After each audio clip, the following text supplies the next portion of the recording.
Rationalizing with comedian David Boyle, and I'm quitting alcohol. I hit a fucking bird in the car today. I'm still crook, and I hit a fucking bird in the car. This stupid fucking bird, I don't know what the fuck it was thinking. It was one of these Indian minor birds. They're a pest. They're an introduced species, I guess, from India. And these fucking birds go around in packs and start attacking the local birds. Kind of like normal immigrants. So everyone hates these fucking birds, and I fucking hit one. I was driving, I had just picked up lunch for my wife, and I go through a roundabout, and this fucking bird is in the middle of the road eating some sort of fucking snail or something. He could fucking hear me coming. There's no fucking way he didn't hear me coming. I'm yelling at the bird. I'm like, fucking move, bird. And at the last second, the bird turns and looks at me, looks me dead in the eye. And he's like, is this cunt gonna stop? And I'm like, I'm not fucking stopping, bird. That's your duty. I'm in the car. You get out of the way. That's the deal. And usually in this situation, I give the brakes a little bit of a tap. Give it a little bit of time to get out of the way. But this fucking bird was so arrogant. The way it fucking looked at me. It was like, oh yeah, what are you gonna do? Run me over? Good luck. And I'm like, yeah, run you over. And I didn't tap the brakes. And at the last second, it shit itself and went to take off. And just as it took off, I fucking slammed into it. It was in the air, so I hit it with the bumper or something, my light. It wasn't under the fucking tire. And I'm like, you fucking stupid bird. I told you. I told you don't mess with the fucking Boyle when he's driving. So the bird sort of hit it and then bounced off a bit. I might have been going about 50 k's an hour or 40 k's. And I'm like, did that fucking bird die? And I look in the rearview mirror and I can see it flapping around, and there was about 3 crows surrounding it as well, 3 black crows. It looked like those crows were pissed at this bird as well. Like him and his fucking mates have been causing shit, and now the crows are like, yeah, what are you going to do now, cunt? And so I was looking at it flap around in the mirror, and I kept on driving, and I'm like, do I stop? Am I meant to stop? Is it on me to stop and go back and rescue this bird? And then the rationalizing started. I'm like, it's not my bird. What am I meant to do? Take it to a fucking vet? What am I going to do if it's just injured? If it's not dead? Nurse it back to health? How do you fucking nurse a bird back to health? Am I going to have to start a worm farm as well? This is becoming a fucking ordeal. And so I kept on driving and it just kept on nagging at me. Go back and see the bird. If it's injured, it's in pain. At least put it out of its suffering. And then I'm like, I've got the food in the car though. I'm so close to home. I can just forget about this fucking bird. Pretend it never fucking happened. No one's gonna know, just me, the bird, and God. Old me, this would not have even been an issue. I wouldn't have thought twice about it, but new me, the guilt was starting to fucking sink in. The voices in my head were going, you can't leave it there to suffer.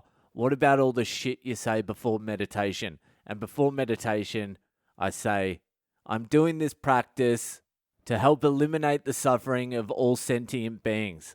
Actually, sometimes I say that when I can remember. Most of the times I forget. Most of the times I just do it for my fucking self. But that's what real Buddhists meditate for. To help ease the suffering of all sentient beings. And I'm like, is an Indian minor bird a fucking sentient being? Probably. So I pulled into my driveway and I did a U-turn and I went back to this stupid fucking bird.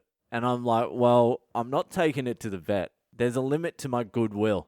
I'm not sitting in line at some fucking vet with a stupid bird wrapped in one of my t-shirts, pretending I care about it, take like 4 or 5 hours out of my day to fucking help this bird. And what if I get footed with the fucking bill? Like $2,500 to fix a fucking feather on this bird. Fuck that. So I was driving back with the full intention to break this fucking bird's neck. Mercifully. Not like a serial killer, as an act of kindness to the bird, to put it out of its misery, to reduce the suffering of all sentient beings. And when I was driving there, I was driving really slow because I wasn't sure I would be able to break a little bird's neck. In fact, I was 100% certain I wasn't going to be able to break a fucking bird's neck. What kind of fucking monster am I? The only way I would have been able to break its neck to put it out of its misery would have been if I picked it up and it fucking pecked me. You little fucking... That would have been easy. Or if it gave me that fucking arrogant look it gave me before I hit it. Give me another one of those looks, bird. So I was driving back to the scene of the crime and I'm just hoping that someone's run it over or it's died of a broken heart, or those 3 fucking crows fucked it up. I was just hoping it was going to be dead by the time I got back there. So I get back to the spot where I hit it. Well, if I'm going to be honest, I pulled up about 50 to 60 meters away from the spot and started looking around in a spot where it definitely didn't happen. It was like I was really trying to fake God out. I knew I wasn't in the right spot. I knew if God was watching, he'd be like, this cunt's trying to trick me. Does he not know I see everything? And I'm there looking real hard for this bird on the nature strip where it definitely didn't happen. And then finally, I'm like, fuck, just go back to the spot. You can trick everyone but yourself. And I don't even believe that. I reckon you can trick yourself pretty fucking good. So I hop back in the car, drive a little bit further to where the spot is, and I have a look around, and I can't find the fucking bird. And when I say a look around, again, if when I die, God's asking me the question, he's like, when you hit that bird, did you really wholeheartedly try and find that bird again? I would have to say, yes. And then God would be like, do you want to stick with that answer, David? Are you sure you want to stick with that answer? And I'd be like, no. No, I didn't try my hardest to find the fucking bird. All right, God? But I had a good scan around, and I'm 85% sure the bird wasn't there. Are you happy? Is that enough for me to get into fucking heaven? So yeah, the bird wasn't there. I don't know what the fuck happened to it. Maybe the crows carried it off and fucked it up around the corner. All I can say is my conscience is clear, and I'm going to sleep well tonight. Okay, so that's the end of that story, and now we move on to the most important part of tonight's episode. It is Hypothetical Mondays. It's Monday again. And this is the segment where I answer a hypothetical question that a listener has sent in. If you would like to send in a hypothetical question for the Boyle to answer, then please hit me up on social media. I'm Boyle Comedy on Instagram, Facebook, and Twitter. So I'm just going to give you a fucking warning right now. If you've enjoyed the episode so far, and you're not a dark, sadistic piece of shit, I suggest you tune out now, because the hypotheticals lately have been getting fucking hectic, and tonight's one could be the fucking worst of the lot. This hypothetical was so bad that when I was reading it next to my wife, I started laughing, and she asked me what I was laughing about, and I couldn't fucking tell her. I couldn't read the fucking words of this hypothetical to tell her. That's how fucking bad this one is. Okay, I'm going to keep the person who sent this in anonymous for fucking good reasons. Oh, fuck, I forgot the Hypothetical Monday jingle. Hypothetical Mondays, whatever. Okay, so this week's hypothetical is, you are an inch deep into your mom, and your dad is an inch deep into you. Which way do you move first?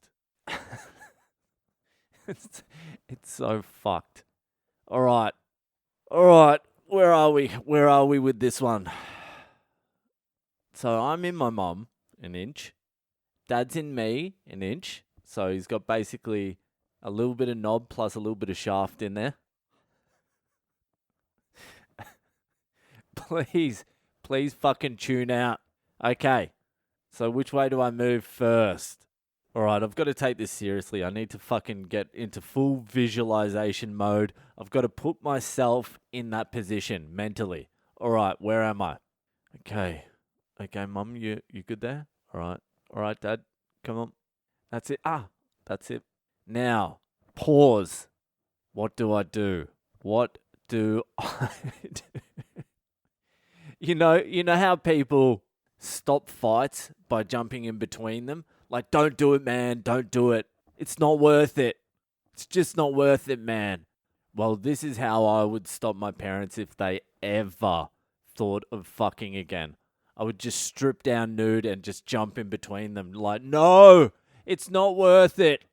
Nothing is worth this. All right, I guess I got to give you a fucking answer. All right, I'd have to move Mum's way first. Imagine my parents were listening to this and Mum's like, I knew it. I knew he'd go that way. I told you. That's my boy. That's my boy. I told you to do the right thing. Like, she's proud. And Dad's all pissed off. Just a fucking unappreciative cunt he is. Don't fucking ask me for anything again. If you're not going to move my way, I'm done with you. That was a very uncomfortable hypothetical. Thank you for sending it in. These hypotheticals are getting to the point where I pretty much can't let anyone I know listen to this podcast anymore. Family can't listen to this. That's done. Guys are real fucked up units, you know that. Why can't a girl send in a hypothetical? All the guys' ones are semi-psychotic, incest, sodomy. They're fucking crazy. I just want a lady to send me in a hypothetical one of these days. Just a nice, easy, fucking female hypothetical. Something like Bradley Cooper at 24 or Bradley Cooper at 44. And we can all giggle and I get my tits out. For fuck's sake, why did I even start this hypothetical thing? I need to go back and remember why the fuck I started it and why I thought it was a good idea to drag this on for fucking 33 weeks or however long it is. Anyway, that's it. That's it for me tonight. If you're enjoying the podcast, share it around. Maybe not this one, just in general, share it around. And I'll see you the fuck later.